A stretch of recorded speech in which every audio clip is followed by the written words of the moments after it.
Good morning. This is Gaming Perspectives with Saul and Jolene. And today we are talking about what makes you buy indie tabletop RPGs. when they come out. Why? Well, according to your bookshelves, I would agree with you. When they come out, that's why. That they created them. Saul has a big old list for you, but just... I wouldn't say a big old list. I think we were confused, or I was confused on what the topic meant, because I was like, what is it, indie publisher? Because I'm like, weren't they all indie publishers at one time? And Saul totally disagreed with me. He said if it has anything to do with TSR? Yes, in D&D. That, D&D. that it would not be an indie publisher. And I said, but what about like Gamma World? And he's all, nope, that was TSR. I'm all, I disagree with you. Wow, you make me sound really good. Great. The only reason I omit any RPG publisher is because they are considered the main publisher of RPGs, or the one with the most money, right? And back in the day, TSR at one point was just theoretically making a lot of money. At the same time, they were also making a lot of a product that wasn't selling. So there was this kind of a, I don't know, like overvaluation of their stock. I don't have no idea what I'm talking about. But the TSR was considered like a main publisher before they were bought out by Wizards of the Coast, which in turn was bought out by Hasbro. So now Wizards of the Coast / Hasbro is the big publisher? The big ugly publisher, yes. And D&D is so popular that there's no way you can consider them an independent publisher. They have a team of writers. They have organization, where indie publisher is usually sometimes just one person who's in charge, and maybe they hire out contractors for art and stuff like that, and editing. But for the most part, it's a very one person or 2-3 person show. So we had this discussion last night because we were doing this topic, and I said, well, what about Modifius and what about Free League? And he said, yes, I still consider those independent publishers, although they're growing, to be bigger publishers. Right, they're hiring staff and stuff. And they've been around for a few years now. Yes. So just in case anyone disagrees with what an indie RPG is, know that you're not the only one who disagrees with, because we disagree with each other on what it is. Well, I mean, I was just thinking about how many RPGs I have, and I probably have like over 300. And I would say more than that. I was being conservative. So I would consider most of what we own, Jolene, is probably, I would consider independent publisher, because TTRPGs is such a small segment of the publishing world. I mean, tiny, that almost anything that's printed or made is a very small group of people publishing. And so he says this, and then I look at the shelf and go, well, there's a whole shelf of Pathfinder books. And he says, oh, no, they're not an independent publisher. I look at the other. I go, okay. But so what is your idea about what makes you buy independent? Okay, right. So now that we have a fuzzy idea of what an indie publisher is, one is a system, right? I think I've talked about it in the past that the reason I keep buying RPGs is there's all kinds of reasons, but one of them is a system. I want a system that, for me, is perfect. I hate to say. And I hate to tell you, but you ain't going to ever get it.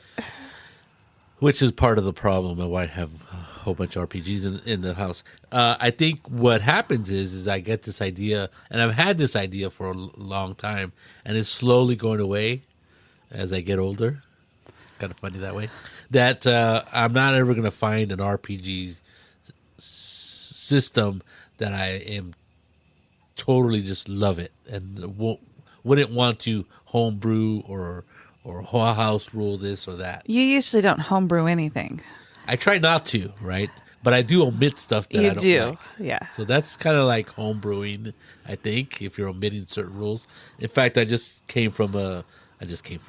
reading an article on Reddit, and they were talking about actual plays, right? This one person was complaining, I want an actual play that plays the games by the rules.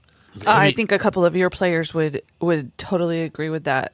They want a game where the rules are followed exactly, because if they're not, they feel that somebody is being favored or something isn't being done the way they think it should by the rules. I'm not one of them, by the way, but I'm just saying that I'm specifically thinking about Ian, because he often feels like the rules make it equal for everybody. But it's not. I'm in charge. I'm El Jefe. It says it in the book. It goes, the GM usually has last word on any ruling decision. Can you imagine if it had to be a consensus of the players around the table and the GM? Role playing isn't a democracy. Get out of here. Not even a republic. No, it's a game. It's a game of imagination. It is a game ruled by dictatorship, and the GM's a dictator. I mean, there is some games that allow players, or not GM-less games, right? There's no GM, and I don't know how they've handled conflicts of decisions. Like if I don't like something and somebody else that wants to do it, and we're like at an impasse, what happens? I haven't read those kind of rules. I think for the most part that you are right, that the GM decides what rules. If there is, say, a rule that everybody at the table dislikes, they will omit it, or they will homebrew it and say, right, whatever the rule is, because it's different for everybody. It's different for every table, right? Correct. And we play so many different RPGs or tabletop RPGs, that all the rules, and like some of the people that we play with really like learning new rule sets and trying to play the game by the rules, right, and figure out if it works or not. Correct. So it's more like what does Morgan called our thing a sandbox yesterday when we were playing a game. But the idea of all the role-playing games that we play tend to be a sandbox, because we play with a lot of GMs. So GMs like to look at the rules and go, oh, well, I don't think that works. Oh, I like the way that's done. That is confusing. That kind of thing, right? Yes, that is confusing. I agree. We do play with a lot of people who GM. We don't play with people who only play games, right, or only are players. There's a few of them. Well, I don't GM that much, so yeah, you can consider me one of them. And I think a lot of people would like to GM, at least in our circles, but I think sometimes they may be intimidated, or they just don't have time. Or they don't have time, or they are, the other GMs want to run games because they want to run the games. They want to run games for their library of shame. So I understand that totally. So the system, I'll buy a game because I'm interested in a different system that has different dice mechanics and what they're trying to achieve by those different dice mechanics. Just last night, I went down the wormhole of 6++ dice mechanic, or engine, or whatever you want to call it, and it's a version of the D6 system, which is like Powers, Western games, Star Wars, and numerous games like that. And they've changed the rules.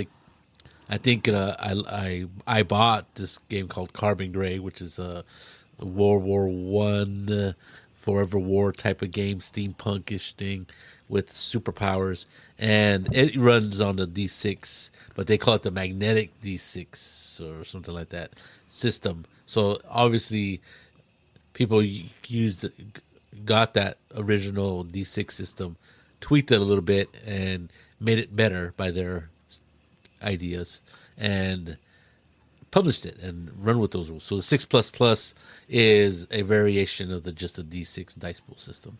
As my eyes glaze over. So system, that's why I played independent games where big publishers, or bigger publishers, I should say, like D&D. D&D is not going to change their dice mechanic system.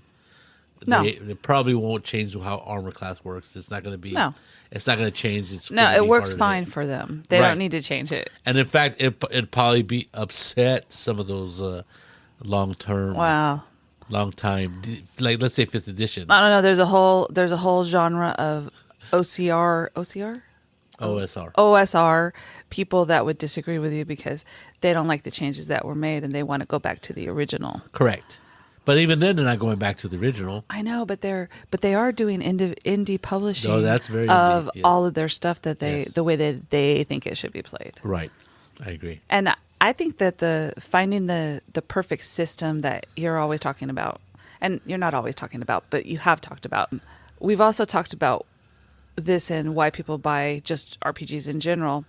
And I think it has to do with finding the perfect game, not just the system, but like some people want a certain amount of role playing. Some people want a certain amount of dice rolling. Some people are looking for, and they want the perfect balance between that. And some people think they have found it in whatever RPG they're running. But a lot of times I think you are going, well, I haven't quite found that perfect system yet. Obviously, because just look at our shelves. I think you're right. I think a lot of people are gonna be interested in finding something that works better than previous games they played. Because they whatever want that means. They want a magical moment in the game where they feel like, oh, it's all come together. It's like a nostalgia thing when you first started playing D&D or whatever your first game was, Vampire or whatever. You go like, oh, I'm in this world. This is a really cool thing. And it's like going back to and then you're like chasing that for the rest of your life, trying to wow. get back to that feeling. That's kind of scary. Yeah, because we're never going to have that feeling because we're Right. never going to have that encounter for the first time playing this game or playing a role-playing game. But I see a lot of books on the shelves that may say that I'm trying to get there. Oh, yeah. And I'm a trying lot to of go back. people, I think a lot of people never do thought that. about that. A lot. Okay, so there's that, right? There's the System. system, and then also a lot of indie publishers now, because of the OGL debacle by Wizards of the Coast / Hasbro, where they're trying to take it back and change it and all this other stuff, and there was a huge uproar about it, and it actually hurt 5th edition publishing books, whatever.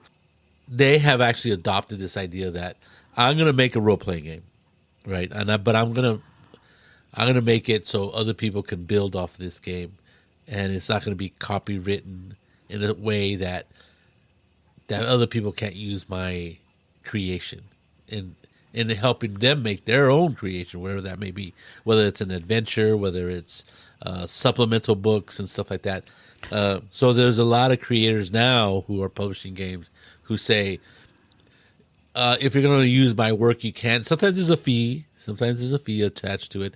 But for the most part, it seems like to me, a lot of indie publishers will say, as long as you give me attribution, cite me as what this work is, or mention my game as to what you're building off of, you can make anything you want, and we won't charge you like a licensing fee or whatever kind of fee. Is that the open gaming license? It's like an open gaming license, but everybody has their own different thing, or they're using Creative Commons, right? And I think that the whole D&D trying to change, and it wasn't D&D, it was Hasbro, right? Yeah. Trying to change what did you call it? The OGL opened up a lot of things because Paizo opened up their thing. Yes. And then a lot of people went to what did you call it? Creative Commons. Creative Commons. So I think it changed a little bit of the way that things were published because independent people who were making content for D&D games or stuff, they're like, well, I'm not going to be able to do it with this new one. And didn't D&D then back off and say, oh, yeah. Oh, never mind? Yeah. They said, we weren't going to do that. It was a big debacle. And there was a lot of lies by the president of, I forget what his name is, but he said, well, we were just thinking about it. We weren't, but no, you send out these things to creators and say, please sign here with the new rules, which was the OGL 2.0 or something like that, which made it like, we own your stuff forever and all crazy stuff, right? Which would have killed the independent publishers who make a ton of stuff. Yeah. Not only do they but they do a lot of creative content for D&D and for anything, right? Right.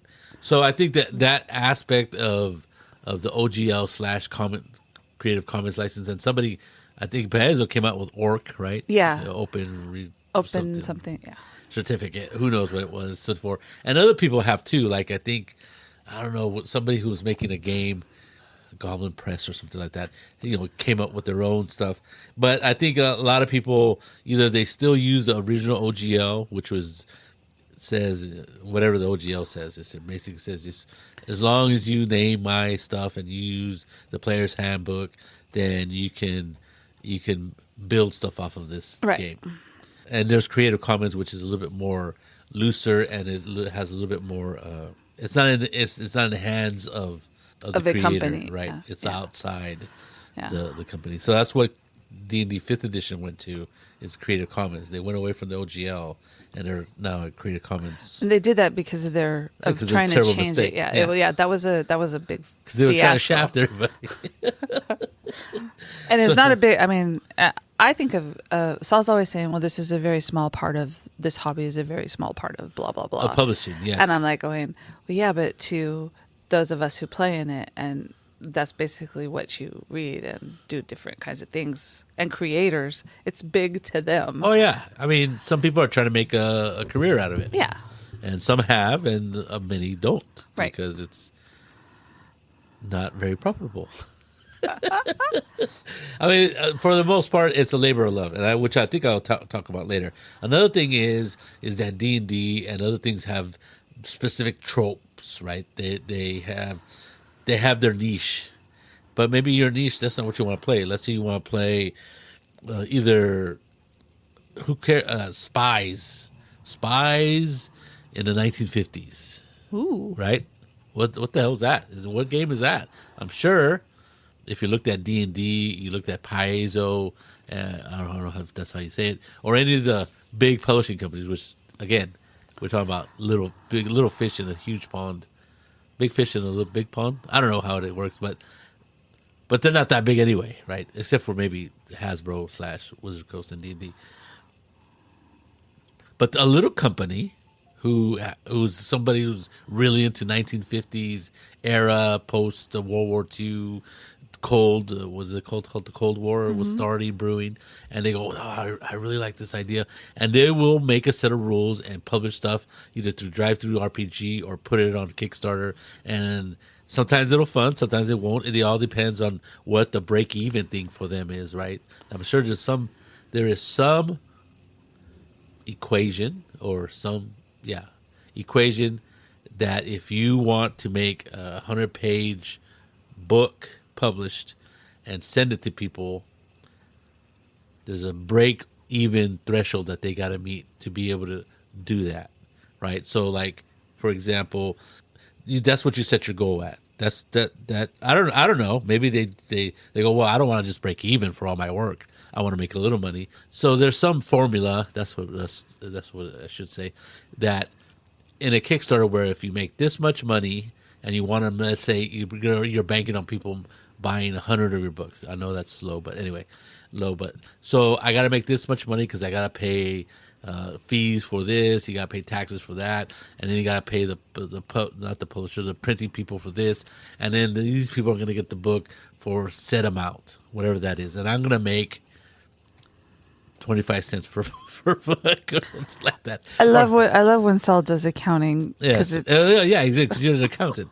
So there is some formula that tells you how much you want, what you're expecting to be able to do. You need to be able to come out with more money than what you have to pay out. Correct. That's the formula. That's the formula. You need to sell it for more than you're gonna pay to create it. Correct. That's so you come up with that and you put it out there. I need $1 million on Kickstarter to do this. $1 million. That's just a round number. Yeah, okay. Yeah, I don't think if you were to make it has happened where people make a ton of money and they can't do it for whatever reason. I think smaller publishers or people who are not crooked. Well, we've talked to a lot of those people. Yes, exactly. Right? Everybody. Paul Michener, he did Liminal on Kickstarter. Yes, Out of the Ashes. And then That was another one he made. the Black Void. What's his name? Christopher Savalson. Savalson. And then we've also talked Turner. to Stephen Turner. I'm sorry. and then the Mech Warrior people. Not the Mech Warrior. Mech Warrior is actually a game. Sorry. You're talking about Savage Union. That's it. The mech, post-apocalyptic mech game. It's the same to me. You're in a big machine moving it around. Yes, you can be, yes. So all of these people and some other people that we talked to too, they did the whole Kickstarter thing, and they made they created them, and we have the books. So and we've played the games, Right. and so that is a totally independent publishing, right? Because they're doing it themselves, Right. So I think anybody who does things themselves is an independent publisher. And I think that Kickstarter has totally revolutionized that kind of the indie publishing, right? Because you are putting out what you need to publish what you want to publish. So it's not connected to anything else. Right. Hence why you can find a setting or an idea of a world that you want to play in independent publishers, because they're coming out with all kinds of stuff all the time. Whereas if you really wanted to, you could take whatever system you use, D&D or a 2D6 or whatever, and you could say, okay, we're going to go here. And I think there are things that aren't independent publishers, or you might consider them that, but GURPS or the basic role playing. Right. You can take all of those and you can make whatever setting you want. Correct. Yes.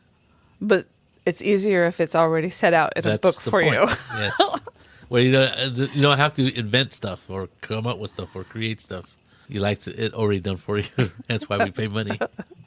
So you're right, but so that's what independent publishers do, is they're very creative. They come out with ideas that may or may not be something you really want to look at, but it's super interesting. For example, there's this game, and I know you're not into zombies, but there's a game called Red Markets, right? It's about you live in a secure area free of zombies, but like you need money to feed your family or to get medicine for your kid. So you go out into the zombie world and you are picking up stuff like remnants of the what do you call it, salvage, and you're salvaging stuff and you're trying to make it back to your home place to be able to sell stuff so you could live, right, or be healthy or healthier. That sounds horrible. I thought it was an interesting idea. I thought it was very interesting. I'm not into the zombie horror element, but I was interested in it until I saw the book, and the book is like 400 pages. I'm like, wow. Holy crap. I hope those are not rules. So I didn't really look into it that heavily, but that is a very interesting and very specific type of game. It's more than just survival, and it's more like just horror. What's that? The Walking Dead. Oh yeah, right. We're just trying to survive. It's about this economic game you're playing, that whether you're gonna be able to get enough stuff to make money. Well, that's in a post-apocalyptic kind of world, right? Correct. Yes. Let's not go there. I'm not into post-apocalyptic myself. Well, there's, for example, except for Gamma World, because you can play cute little things that are fuzzy animals. Yeah, well, sort of. So setting, I think setting is an important part of independent publishers, because they can come up with some weird stuff and publish it, and it might be attractive to you. And then there's regular genres, right? Like, I'm going to say Star Wars, because we talked about Star Wars last night. We did talk about Star Wars. And I asked Saul, is there a Star Wars game? No, I did not ask you that. I said, is the Star Wars game with the dice that I don't know what I'm doing, is that a independent publisher? And you said... Maybe. What is it, Fantasy Flight, but they're out of business? Yes, they got sold. Well, I don't know what happened with Fantasy Flight. Anyway. Oh, this is what happened with Fantasy Flight. They decided to get out of the role-playing business. I think they still make board games, but they decided that role-playing... And they had one of the biggest IPs, right? Star Wars. I don't know. I don't know the business aspect. But anyway, so somebody else bought them. I forget who they are. I think they're French for some reason. Yeah, that's what you said last night. Yes, and what they do is they basically they didn't do anything with the books, right? With their IP, and then I think now they're just starting to just republish, or what do you call it, reprint the books Well, and put their stamp of but their name on the Star book. Wars is two things. I think Yes. it's probably an independent publisher.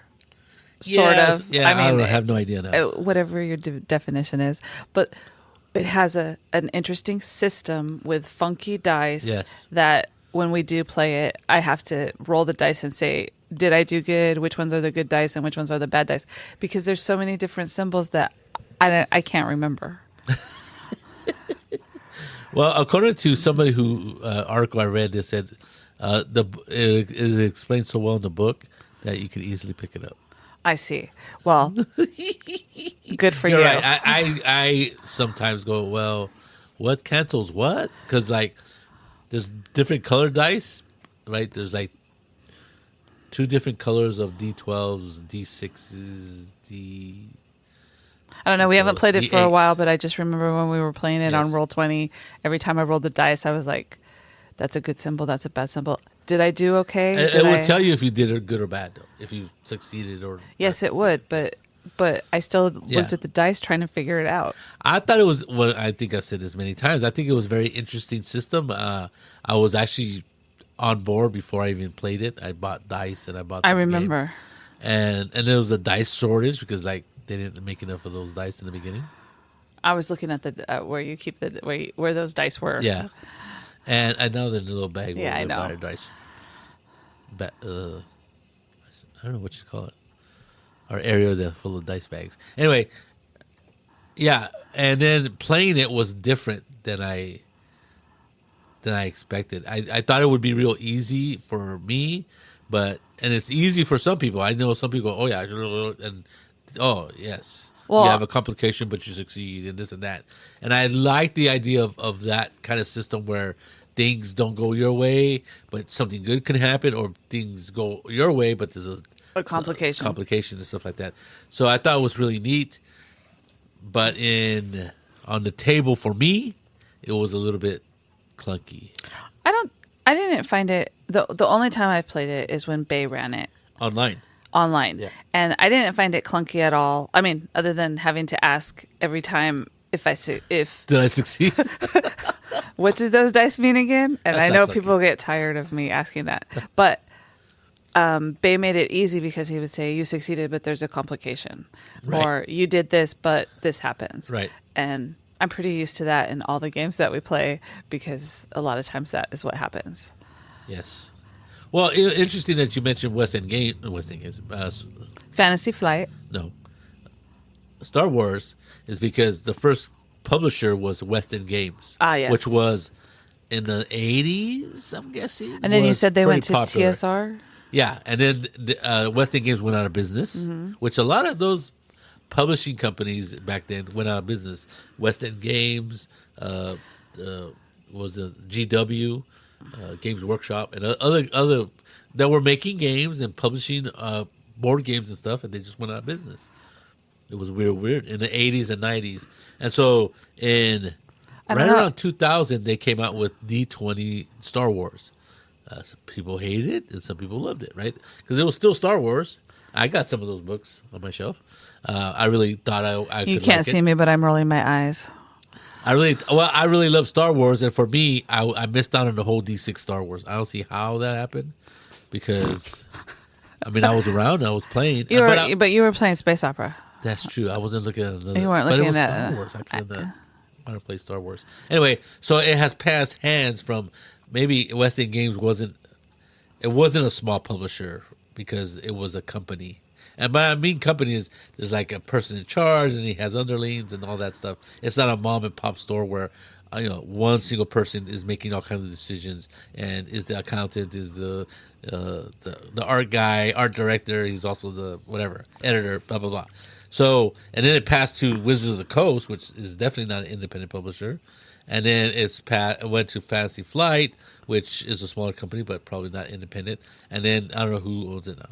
And then this goes back to the whole conversation that I can't wrap my brain around with Saul and his what is it independent. But anyway, Small and independent. So Star Wars is a good example of a. Well, I'm still going to use it as, I'm going to say it's independent because it has its own dice system. I don't think that makes it independent, but I understand. It's different. Yes. The problem is sometimes independent publishers do a great job of coming up with big IPs, right? Mm-hmm. So Modiphius started as I think they started with the Achtung Cthulhu, right? They had this idea, they put it on Kickstarter, and they did really well. And they're like, oh, we can make money off this. It was a husband and wife. So they hired a couple of people. And they came out with Conan. They went and got Conan. Which we have a half a shelf. Yeah, I've tried to get all of them. Even after they were, what is it? Went out of print because Modiphius lost the license to that. I understand. Right. But I really like the system, and a lot of people like it. Was huge Kickstarter. Look at how many books they came out. I mean, it was a real, what do you call it? I was going to say glorious, but that's not what I'm going to say. It was a glorious victory. It was like they really reached for the stars in this publishing, right? Because they're saying, we're going to come out with this book. If we reach this goal, and they just kept adding more and more and books. The Conan books are, I mean, it's a great 2D20 system. Yeah. I like it. Yeah, I like it too. And the books themselves are really nice. I thought the art was really good. Everything.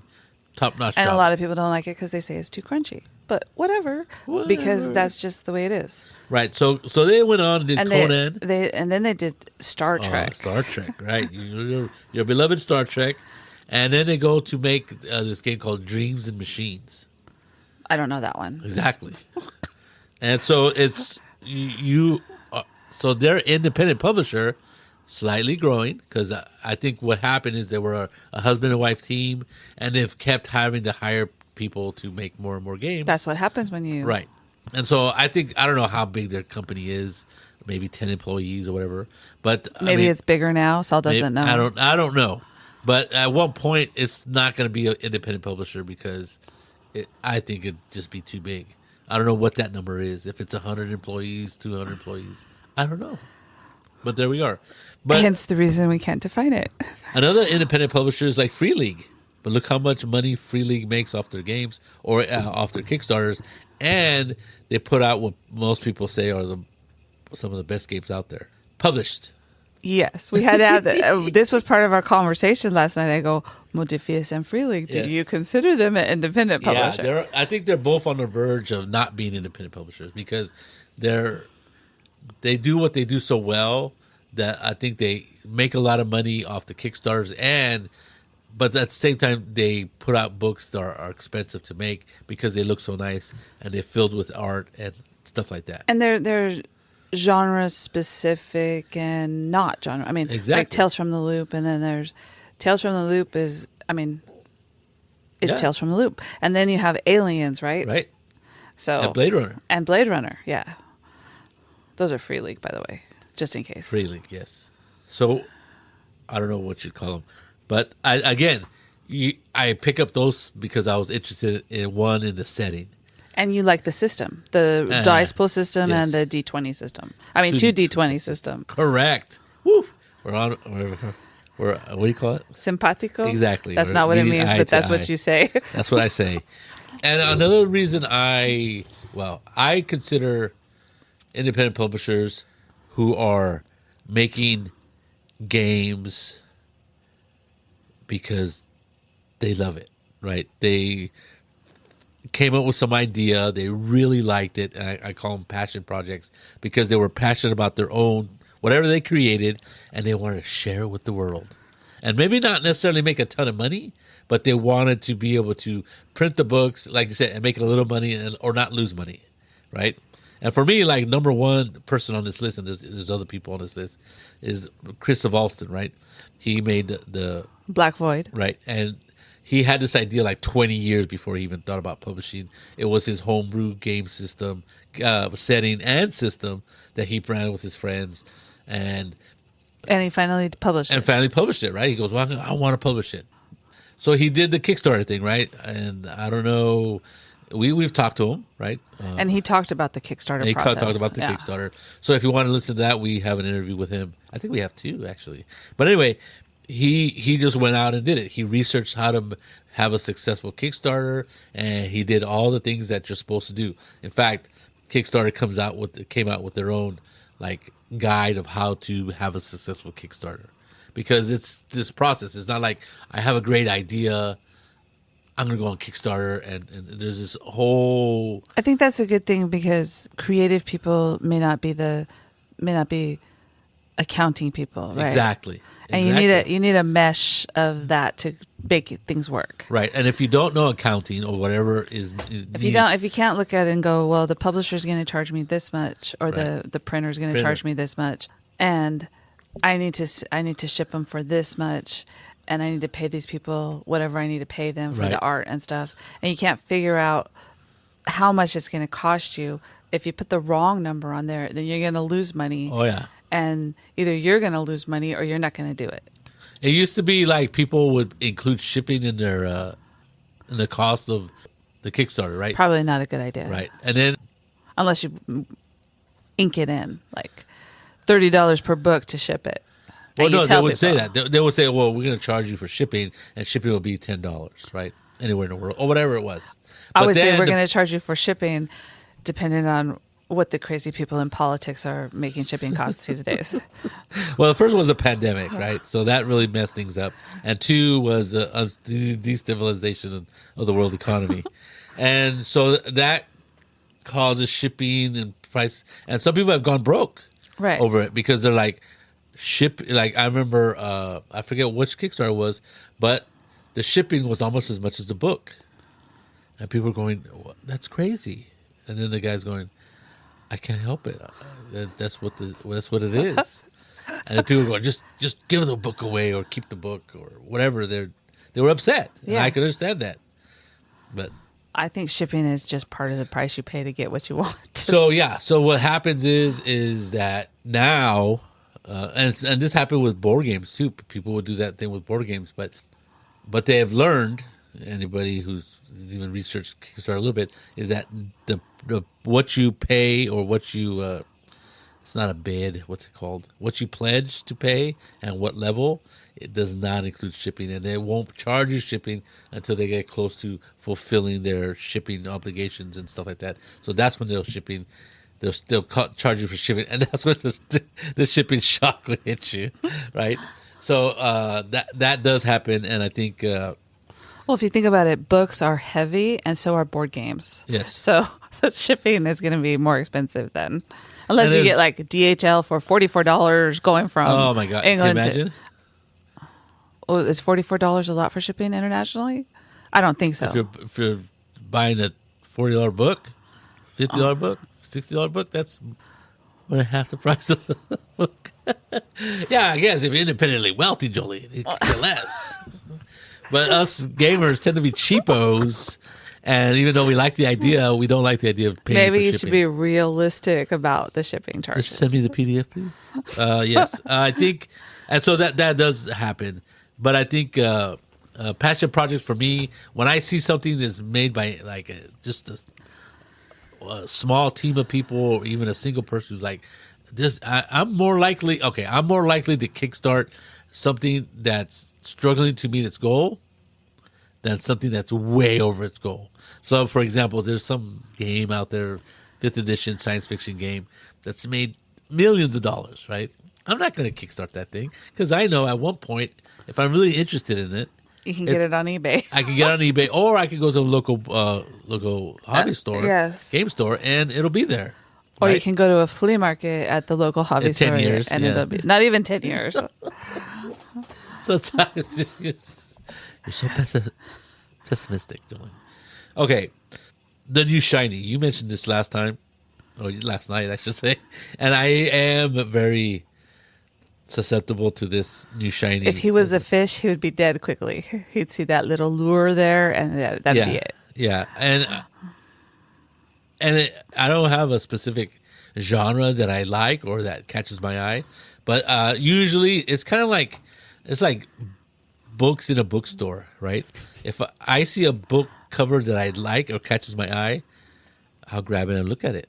The next thing I do is I read the back cover, and I go, "Wow, that sounds interesting." And the next thing I do is I read the first page of the book because I want to know how this person writes. Because some people put me off the way they write. I'm like, I'm not gonna read this book.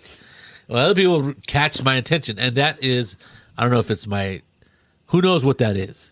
If it's my third little boy brain, or my teenage brain, or my old man brain, it has to catch something in it, right? The way they write, either something. But if it doesn't meet any of those things, I'm not going to buy that book. So in the publishing world, the new shiny probably is less steps for me to like it, right?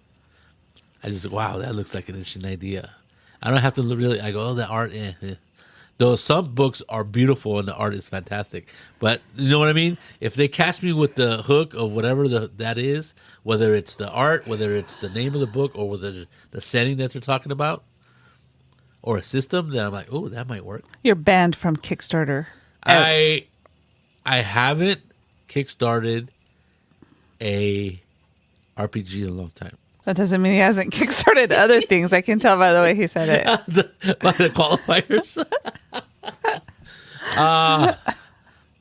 Yeah. I refuse. I'm taking the fifth. I refuse to answer any questions that may incriminate me. Yeah, so just for me, the new shiny at the time that I kickstarted was Liminal, Out of the Ashes, both by Paul Mitchner. I didn't kickstart Flames of Freedom. Oh, did I? I did. You did. I did kickstart that by McNeil Press or something like that. It's based off the Zweelander.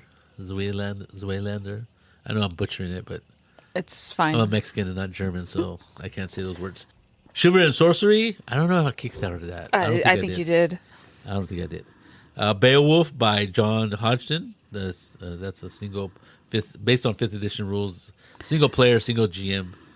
Beautiful art because the guy's an artist. Mutants in the Next by Julian Kay, which is kind of like Ninja Mutant Turtles clone. And Low Life Fantasy. You talked about Low Life Fantasy yesterday. And, of course, their 2090. I think it's yes, 2090. Low Life 2090 by Stephen. I don't know what this guy's last name is, but I'm gonna butcher the heck out of it. Here we go. Stefan Gradensky. I think I nailed it. Anyway, so they had some interesting ideas, and I totally fell for them. I'm like, yeah, I'm gonna kickstart those books, and I have them. So it's not like these small publishers or one-man shows don't fulfill the Kickstarters. I got this one. I did not kickstart. I didn't hear about it in time. The Haunted West by Chris Spivey. And then I already tell you that I probably owned over 300 RPGs. And I would say most of them, at least 50%, but probably higher, closer to 80%, are by independent publishers. Depending on his definition of independent publishers. Yes. Well, I have my definition, but every time you question me, it kind of changes. It has to evolve. Like an alien. So independent publishers, they make stuff that I think the reason that I think independent publishers do well or are getting a lot of notice is because bigger publishers have people who count beans, right? The bean counters. And they're like, oh, we don't think they were going to make that much money off that crazy idea. No, we're not going to make it. With the little, what do you call that thing? The acabus, whatever it is. They're like, oh, no. It's going to be unprofitable. It's not going to be profitable enough. It's not going to be monetized. We can't monetize that enough, according to Hasbro. And so that stuff's not going to get made, right, by a publisher because they're not willing to risk making the book and take a loss or not make enough profit. But independent publishers are going to like, yeah, heck, I don't care if I make 50 cents. Or $100 off of this. I want to see my book in print, and it gets done. It could get done, right? Hopefully, they do the math a little better and make more than 50 cents. Well, yeah, but what I'm saying is, like, that's what I like about independent publishers is that they really go out there and make stuff that they just they just want to see in print and share their ideas with the world. And I think that's pretty cool. So there you go. I think my take on it is that independent art, tabletop RPGs just make the hobby better. Oh, yeah, definitely. Definitely. So there you go. This is Gaming Perspectives with Saul. and Jolene. And you have a good day.